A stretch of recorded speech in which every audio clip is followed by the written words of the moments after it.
L'objet de cette vidéo est de déterminer l'équation d'une droite en physique. Je prendrai comme support la représentation graphique de l'évolution de la vitesse en fonction du temps. En mathématiques, l'équation d'une droite s'écrit y égale mx plus p, et parfois on écrit ax plus b. J'ai évité a et b pour éviter la confusion entre a et l'accélération en mécanique. En général, en mathématiques, les ordonnées s'appellent y et les abscisses s'appellent x. Or, en physique, ces cas sont extrêmement rares. En effet, dans cet exemple, les ordonnées s'appellent v et les abscisses s'appellent t. Conclusion, nous allons chercher l'équation de la droite. V égale mt plus p. Tout d'abord, commençons par déterminer le paramètre p qui est l'ordonnée à l'origine. Alors, on devrait préciser peut-être pour que cela soit plus explicite, ordonnée à l'origine des abscisses. En effet, l'origine des abscisses c'est t qui vaut 0. Et alors on lit directement l'ordonnée qui est 5. Donc p est égal à 5. Ensuite vient le coefficient m qui est le coefficient directeur ou pente de la droite. Sa signification est la suivante. Lorsqu'on avance de 1 une unité sur l'axe des abscisses, on monte de m sur l'axe des ordonnées.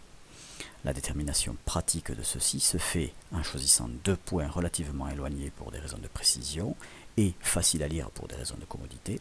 Et ensuite, lorsqu'on avance de A vers B suivant l'axe des abscisses, on avance d'une grandeur delta t et l'on monte de delta v.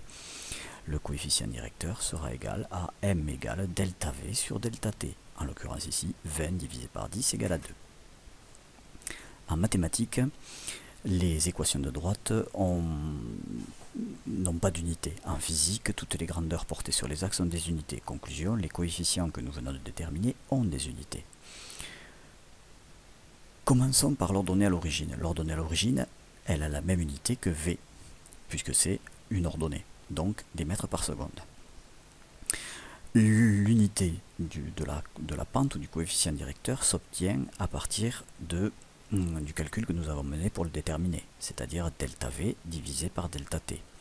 Cela nous donne des mètres fois des secondes moins 2 ou des mètres par seconde au carré. En effet, détaillons le calcul delta v sur delta t. Delta v, son unité, c'est des mètres fois des secondes moins 1, des mètres par seconde. Delta t, c'est des secondes. Donc, nous effectuons le rapport suivant. Des mètres fois des secondes moins 1 divisé par des secondes égale à des mètres fois des secondes moins 1 fois des secondes moins 1 égale à des mètres fois des secondes moins 2. Bilan.